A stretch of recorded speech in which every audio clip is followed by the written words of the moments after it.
Hello class, I'm back. Let's pick up where we left off. So Odysseus asks the ghost of his mother about whether the honor that he had still remains with his family. And she tells them that yes, the honor remains with Telemachus, the son. And she says, quote, "He holds the lands unchallenged, and he is invited to the suitors' feasts as the lawgiver." So we can gather he's still acknowledged as having the authority to manage the lands and lay down the law for the people. In that sense, the honor remains with him. The authority over the land, the legal authority to lay down the law. That's one sense in which the honor remains with Telemachus. That's one sense in which one has honor or is living honorably. They have some kind of authority. Here, the honorable life is sort of identified with the aristocratic life, right? The life of honor is the life of the aristocracy. That's one way of reading it. Or the honorable life is the life of the ruler or the ruling family. Honor is tied to land and law. Okay, what about the father? What about the father? Does the honor remain with the father? Well, he has left the city. The son is in the city. His authority is being challenged. The lands that he holds are, the suitors are challenging Telemachus, but he is there, holding on to the lands, holding on to his authority, like very tenuously. But the father has just left the city. He lives apart in the fields, away from the city, without luxuries, without a fancy bed. He sleeps in the simple bed with the slaves. He wears simple clothes. He's in a state of grief. Telemachus is trying to protect the honor of his father, trying to protect the land and the authority of his father. But the grandfather has departed. He's gone away. Is this an honorable response to the absence of his son and to the behavior of the suitors in his son's house? Is he acting honorably in leaving the city? That's an interesting question.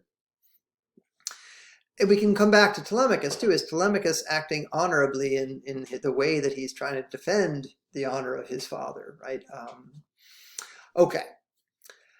But then at the very end of his conversation with his mother, something interesting happens, right? He asks, how did you die?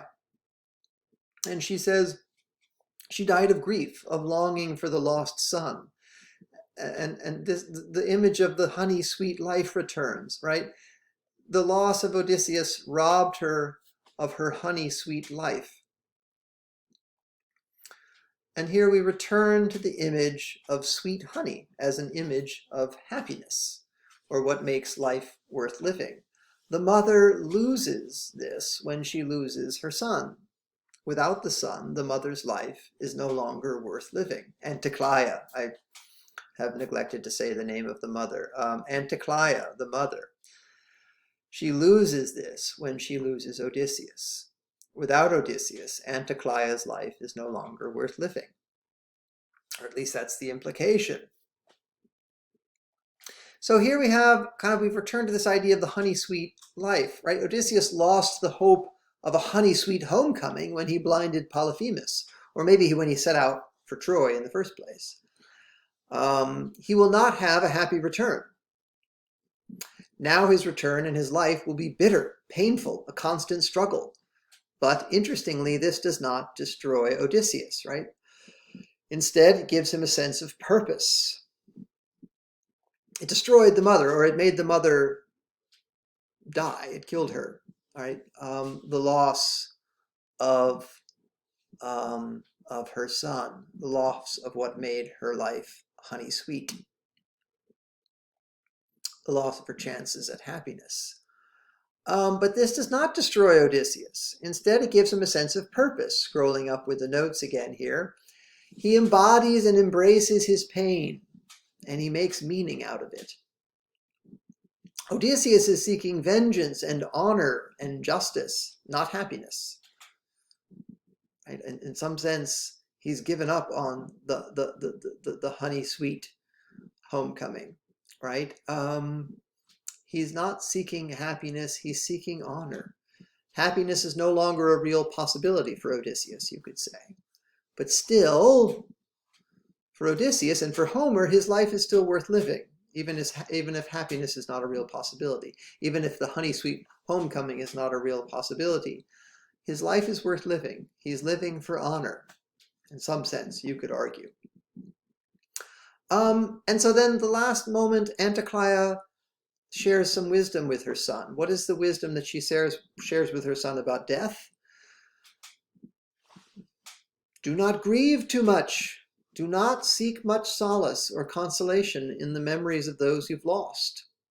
You don't belong here with me. I can't do anything for you. When you die, you're gone. You don't get to hang around and console the ones you love. You don't get to come back and make things right. Now is the time to make things right. So return to the ones you love. Hurry, she says. Seize the day. And in this way you can honor the dead who long to be among the living again. Remember me, but don't stay with me. Leave your mother. Go to your wife. That's at least my reading of that passage on page, that's on page 164, when Odysseus is asking for an embrace, right? Mother, why do you slip away when I try to embrace you? She is sort of ghostly. This seems like a kind of a trick sent by Persephone. And she says, "Oh, my child, most ill-fated of men, it is not that Persephone is deceiving you, the queen or the goddess of the underworld. This is the way it is with mortals. When we die, the sinews no longer hold flesh and bones together. The fire destroys these as soon as the spirit leaves the white bones, and the ghost flutters off and is gone like a dream. Hurry now to the light and remember these things, so that later you may tell them all to your wife." So this is my interpretation of that passage. Don't grieve too much. Don't seek too much solace or consolation in the memories of those you've lost. You don't belong here with me. I can't do anything for you. When you die, you're gone. You don't get to hang around and console the ones you love. You don't get to come back and make things right. Now is the time to make things right. Return to the ones you love. Hurry, seize the day. And in this way, you can honor the dead who long to be among the living again. Remember me, honor me, but don't stay with me. Leave your mother, go to your wife. There's a sense here in which she's teaching him something about honor, right? About honoring the dead. How to honor the dead is not by grieving, but by going and righting the wrongs done to your family, restoring your place in your home. Okay, let me pause again. I'll come back with more.